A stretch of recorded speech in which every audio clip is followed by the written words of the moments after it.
Hey, what's going on, beautiful people? Of course, you know who it is, Dr. Mike, back again, once again. And I'm gonna keep it real with you. It's days like this that make vlogging so worth it for me. Because today I finally get to meet up with somebody, a compadre of mine from, YouTube and stuff. And to be honest with you guys, I'm just happy that, we get a chance to meet up. None other than the homeboy JD Orka. Finally get to meet the brother. I'm not sure if he even wants to be on camera, but if he does, I'll record it. If not, then this video just won't come out. But you guys will see in a minute. Stay tuned.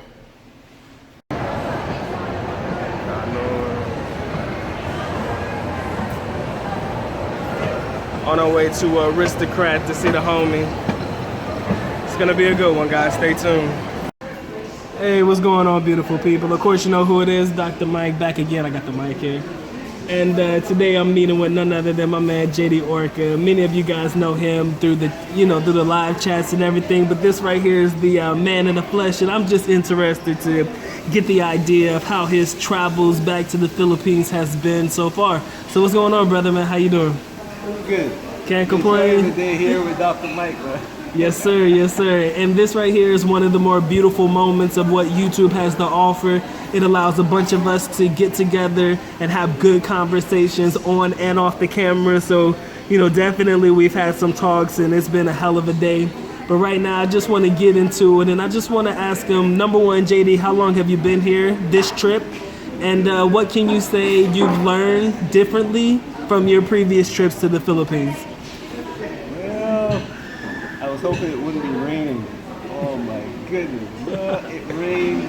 I got here a week ago, and Subic I landed in the middle of a thunderstorm. The airplane flew around for, I think it was 45 minutes before we landed. Me too. Yeah, mine was about 30. And after we landed, it was like the wind and the rain was about to blow me away, By the time I got to Subic, I was so tired of this. And I didn't come out of the house for like 3 days. Man, I mean, honestly, for me, I think we hovered in the air for 30 minutes. And, they're telling me that, the runway here in Manila, in the Ninoy Aquino airport, is just not big enough for all of the international travel. So, guys, I want you to be aware that when you do fly into Manila, for sure, there's probably a chance you'll be hovering in the air like we did for 30 or 45 minutes. But, this trip for you now, what can you say? I can't say what you've learned differently because, every time we come, we do learn something different. But what can you say is different for you now this time around coming to the Philippines? Well, the thing is that when you come to the Philippines, even now that I've been coming to the Philippines for a while, there's still times that I have these expectations of what is going to happen when I get there. And then when I get here, it's a completely different story. I have to when I get on the ground, it's like I have to reclaim my footing, understand? It's like you go out into space and you come back and your feet not able to carry your weight anymore. So you look around to see what's there and what's not, where you go next and what do you do, So there's always some changes, especially around the area where I am right now. You can see the changes. I'm serious. The Philippines people call the Philippines a third world country, and in some ways it is, in some ways it's not. This country is a wealthy country. It's just that there are a lot of poor people in this country. I think one of the more common misconceptions about the fact that the Philippines is a third world country is they have resources. I think they just don't know how to utilize the resources that they have. So you can sit here and, talk as much shit as you want to about the country, but ultimately they have a whole lot more than we believe that they have. It's just, we can chalk it up to a bunch of different things, corruption or whatever, politics or whatever, but ultimately they have it and it is here. We as foreigners, I know myself included, I know I'm happy about the current currency exchange rate. That works for us. But I did make a video about this. I didn't put it out yet. or by the time this interview is out, I don't know if it's out or not yet. I didn't put it up. But I was saying that with the weak peso, we have to understand that there are going to be some things that used to be cheap for us, but they're going to be a lot more expensive now because of the weaker peso. And I mean, any ideas or anything that you would like to elaborate on that? That was one of my surprises too, because normally currencies have a tendency to, how would I put it? There's a expiration date in the currency market, and that you'll see the U.S. dollar say to the British pound. The British pound would normally, in the wintertime, the British pound would rise against the U.S. dollar. All right. And the Filipino peso used to have this same kind of cycle where it will go up a certain time of the year, right, and then it will recede a certain time of the year. But now over the past year, well, 2 years now, it's been on a continuous decline. Yeah. And what's happening is that in some ways it's better for us as foreigners. True, very true. In some ways it's better for us because the government here cannot allow the cost of living to kind of accelerate beyond the poor people's ability to, otherwise they have to be right, problems in the country. See, well, my whole philosophy is if you're changing a lot of money, yeah, you'll see the difference. If you're changing a little bit, yeah, you're probably not going to see nothing different. So you've been traveling to the Philippines since 2008, or before then, about 2008. How many trips would you say between 2008 and now have you made to the Philippines? Stop counting. You stopped counting? I'm serious. At first, when I first started coming here, I used to count the trips. I used to say, this is my third trip, fourth trip. And then I realized that I be planning things and planning too many things. And the problem is I used to spend too much money. And there you go. That sounds about right. That sounds about right. Because, and I'm going to take HT, I'm going to mention you here. HT will come down here and say, I'm going to meet 20 girls, you know. I'm going to talk to 20 girls. In 18 days. That's what I'm doing, you know. I rent a car, and I'm going to all over Luzon, you know what I'm saying? The car is going to cost me $40,000 per month, or $50,000 per month. Then I'm going out to eat every place I go because I'm not at home cooking. Of course. You know, so got to put gas in the car, got to do this, got to do that. So I end up spending a whole lot of money. Don't forget about the Booty Loo budget. Oh, we gotta love it. I'm sorry, man. Much love to the Booty Loo gang. I'm sorry. I had to give that. So, you know, that's big money you're spending. Yes, sir. So I stopped doing that now. And I'm kind of like, you know what, just more reasonable things, especially since I started getting involved with our talks, like on YouTube. Right. I mean, it really got me focused on, you know what, even doing something wrong. Exactly. When you start to contemplate on where you're going wrong as far as your budgeting is concerned in the Philippines, you start to make conscientious efforts to correct those wrongs. Now, just because you have the money, and nobody's saying you don't have it, you just don't have to spend it. There's a difference. A lot of people don't understand that you can have 1 million pesos in the bank. You can have 1 million.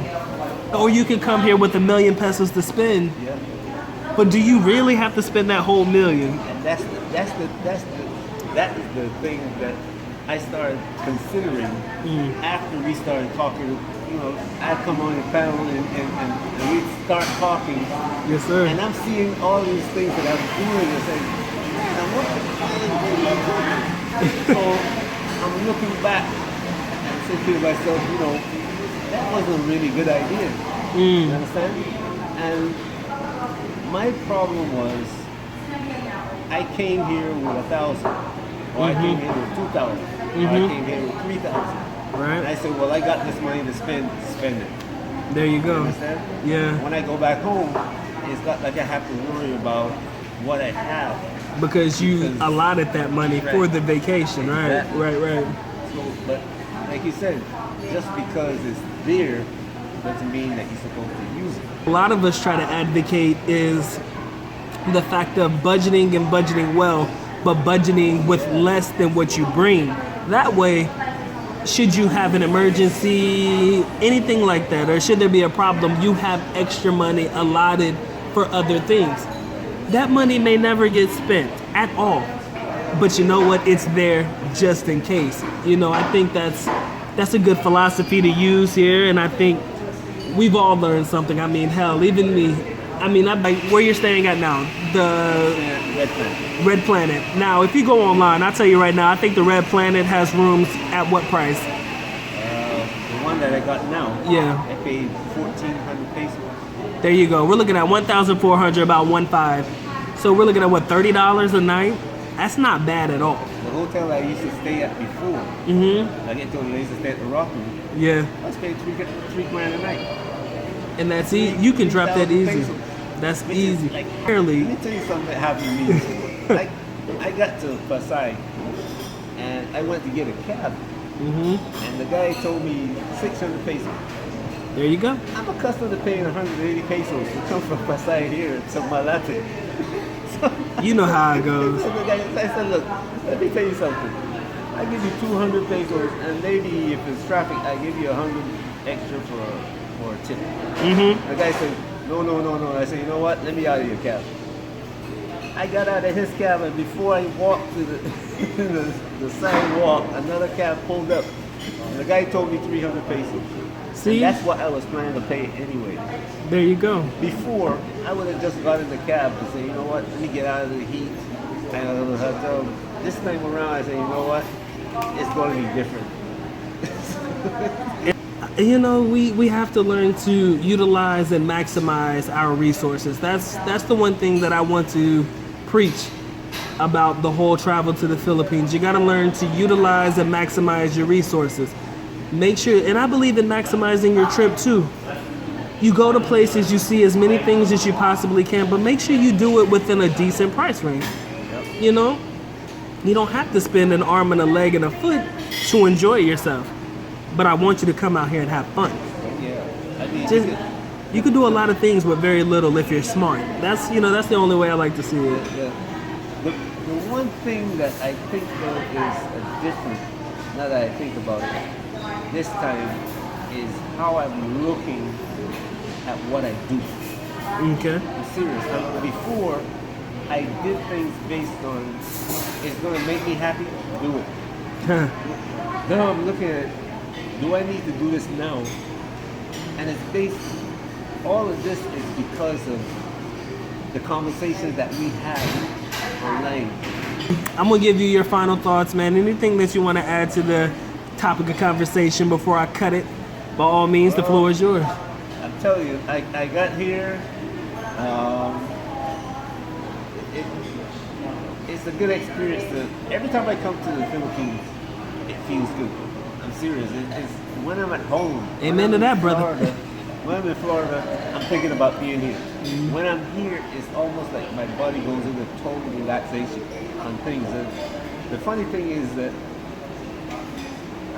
a lot of people I know come to the Philippines, and when they get here, they have trouble doing the things that they plan doing.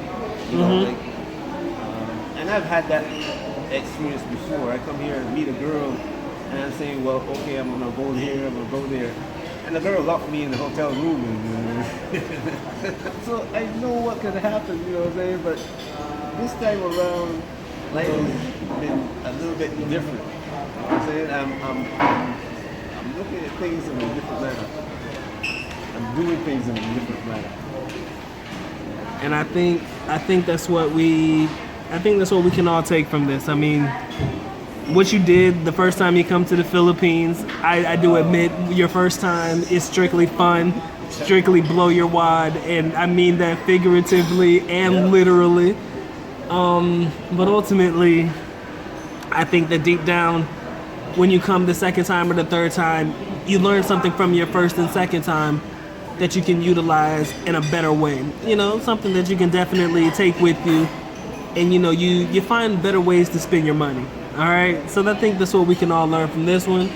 Again, this is Dr. Mike, man. My first ever live one-on-one with the man himself, JD Orka. We are reporting live here from Robinson's Place, Manila. My mom, by all Hey, you means. forget to show 'em all the. Oh, we're in Aristocrat. Hold on. Let me show you guys Show something. 'em all the girls. Oh man, the booty loo is insatiable, guys. We're tripping. But there's none in here now. We're a little late. Y'all should have been here earlier. I'm sorry. Oh, where's the? Yeah, we're just there. Yeah, man. All right, man. Have a good one, brother.